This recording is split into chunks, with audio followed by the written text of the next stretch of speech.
Olá, estamos de volta. É sempre uma alegria estar aqui, lendo para vocês, conversando, trocando ideias e aprendendo um pouquinho mais. Vamos lá. Livro dos Mensageiros, André Luiz, Chico Xavier. Capítulo 10. A experiência de Joel. Afastando-nos para um canto do salão, acompanhei Vicente, que se dirigia a um velhote de fisionomia simpática. Então, meu amigo Joel, como vai? Perguntou atencioso. O interpelado teve uma expressão melancólica e informou. Graças à bondade divina, sinto-me bastante melhorado. Tenho ido diariamente às aplicações magnéticas nos gabinetes de socorro, no auxílio, e estou mais forte. Cederam as vertigens? Indagou o companheiro com interesse. Agora são mais espaçadas e, quando surgem, não me afligem o coração com tanta intensidade. Nesse instante, Vicente descansou os olhos muito lúcidos nos meus e disse sorrindo. Joel também andou nos círculos carnais na tarefa mediúnica e pôde contar experiência muito interessante.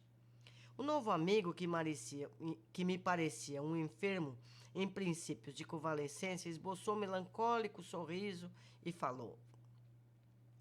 Fiz minha tentativa na terra, mas fracassei.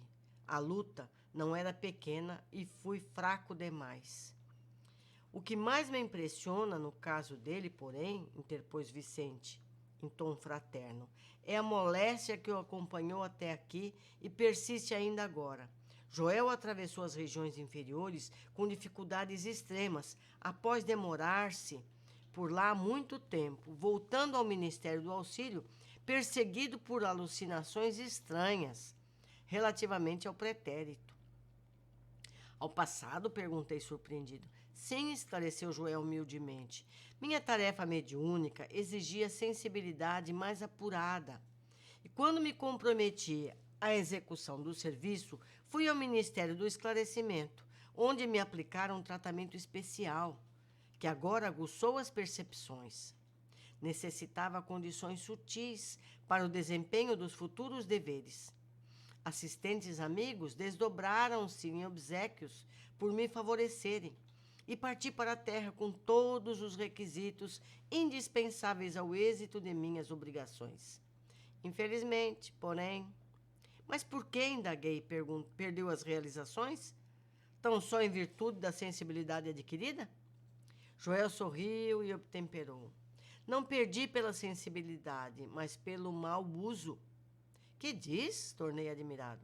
O meu amigo compreenderá sem dificuldade. Imagine que, com um cabedal dessa natureza, ao invés de auxiliar aos outros, perdi-me em mim mesmo.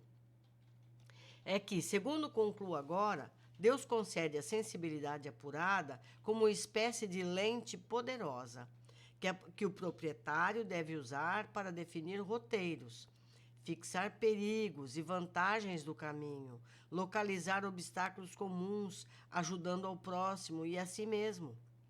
Procedi, porém, ao inverso. Não utilizei a lente maravilhosa no mistério justo, deixando-me empolgar pela curiosidade doentia. Apliquei-a tão somente para dilatar as minhas sensações. No quadro dos meus trabalhos mediúnicos estava a recordação de existências pregressas, como expressão indispensável ao serviço de esclarecimento coletivo, a benefício aos semelhantes, que me fora concedido realizar. Mas existe uma ciência de recordar que não respeitei como deveria. Interrompendo um instante a narrativa, aguçava-me o desejo de conhecer-lhe a experiência pessoal até o fim. Em seguida, continuou o mesmo diapasão. Ao primeiro chamado da esfera superior, acorri apressado. Sentia intuitivamente a vívida lembrança das minhas promessas em nosso lar. Tinha o coração repleto de propósitos sagrados. Trabalharia, espalharia muito longe as vibrações das verdades eternas. Contudo, aos primeiros contatos com o serviço, a excitação psíquica fez rodar o mecanismo das minhas recordações adormecidas.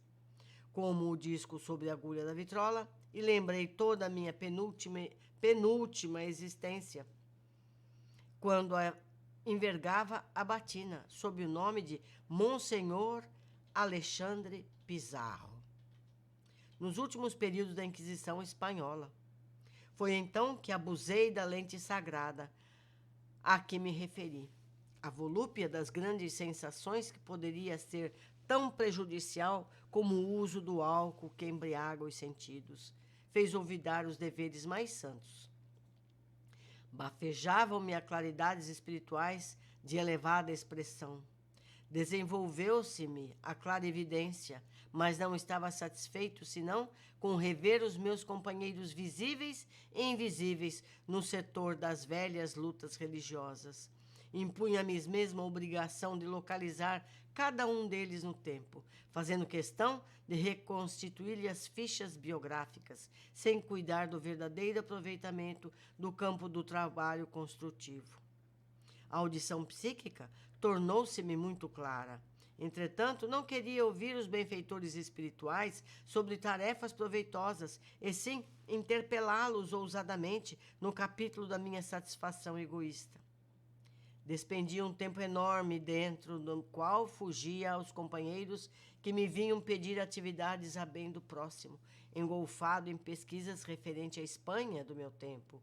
Exigia notícias de bispos, de autoridades políticas da época, de padres amigos que haviam errado tanto quanto eu.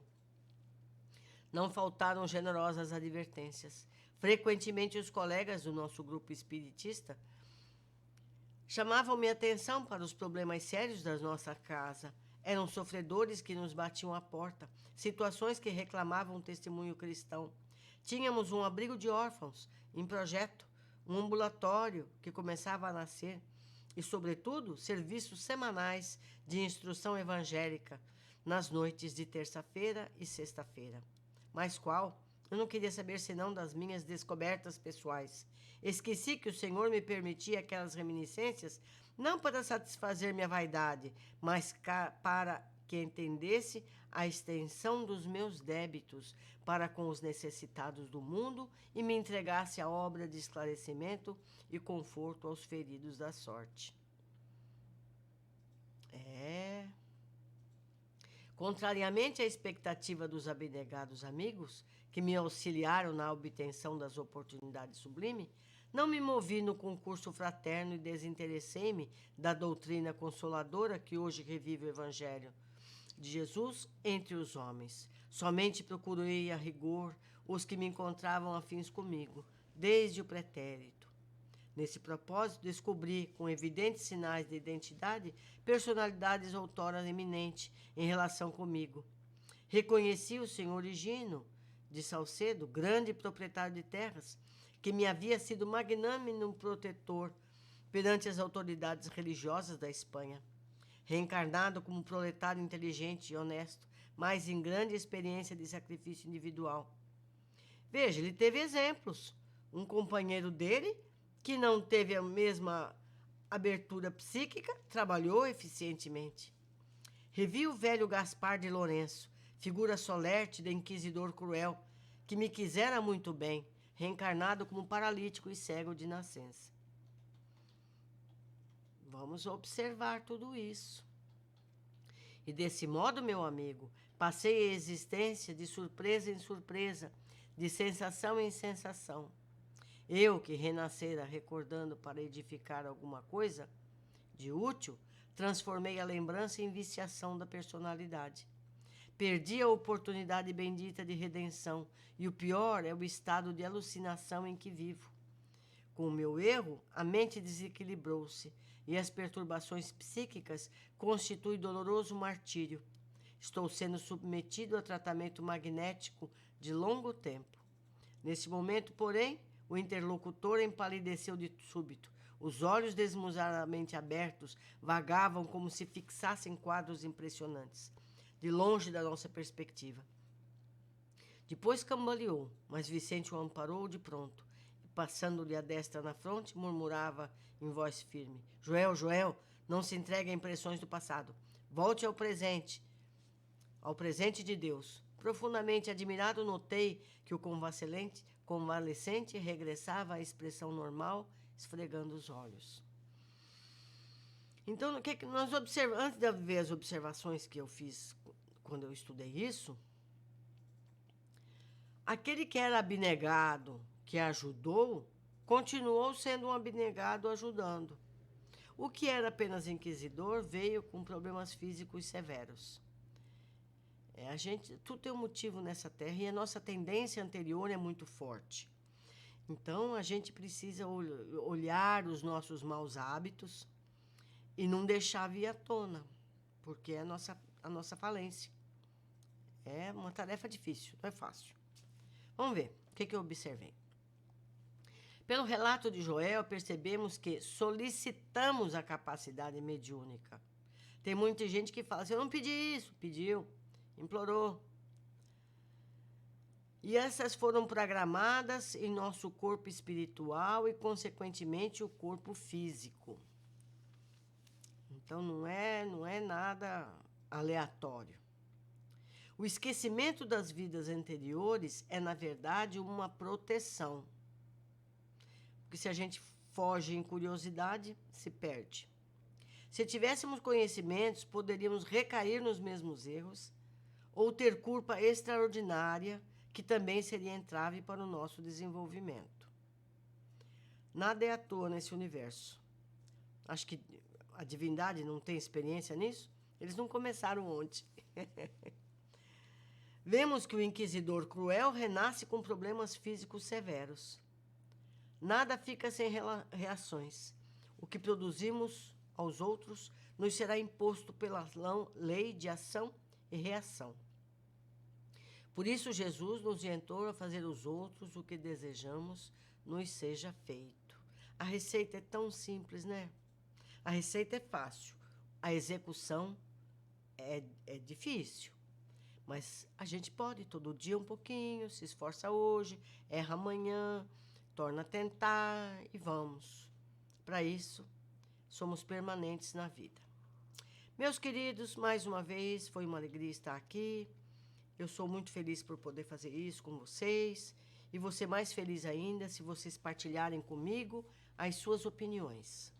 Sejam críticas, sejam elogios, sejam comentários sobre a lição. É o principal que eu gostaria. O que eu mais queria é isso. Vocês olharem um parágrafo, comentarem esse parágrafo, trazerem um fato pessoal, que, olha, aconteceu isso, aconteceu aquilo, eu consegui superar, ou eu errei, da próxima vez vou acertar. Porque vocês viram que no nosso lar isso acontece. A troca de experiências ajuda uns aos outros a errarem menos, a entenderem melhor os seus erros. Então, vamos exercitar nisso. Um abraço muito querido. Até nosso próximo encontro.